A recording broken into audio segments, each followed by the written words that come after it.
When I first heard about a group of South Africans who were stranded in Ukraine and now asking government to rescue them, my first thought was, should they even come back? Because hear me out, these aren't aid workers or even journalists. They're men who were recruited to fight someone else's war. And a security expert told me that this is actually dangerous for us South Africans. These individuals are highly trained. In fact, I believe they're even better trained than our own SANDF soldiers. And they become a serious national security threat to our own sovereignty and to our own territories. So the group is made up of young men who were lured into wars. They're from KwaZulu-Natal as well as East London. They're now stranded and asking government to rescue them. So my question is it legal for South Africans to pick up arms for another country?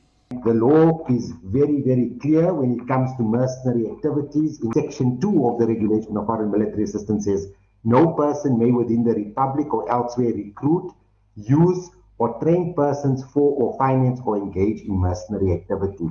So, in my this is a complete and strict prohibition. So by South African law, these men should not have been fighting abroad in the first place. South African government says it's now investigating as well as looking into assisting those that are stranded. This needs to be interrogated as to what kind of assistance will the South African government offer. But don't be shocked. This is not the first time. Hundreds of South Africans fight in the Israeli Defense Force.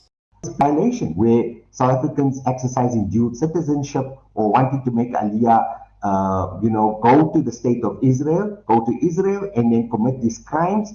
For their intents and purposes, they may be revoking their residency, but they're still retaining the South African citizenship. A country built on the rule of law, should we really be turning a blind eye to citizens who are fighting someone else's fight?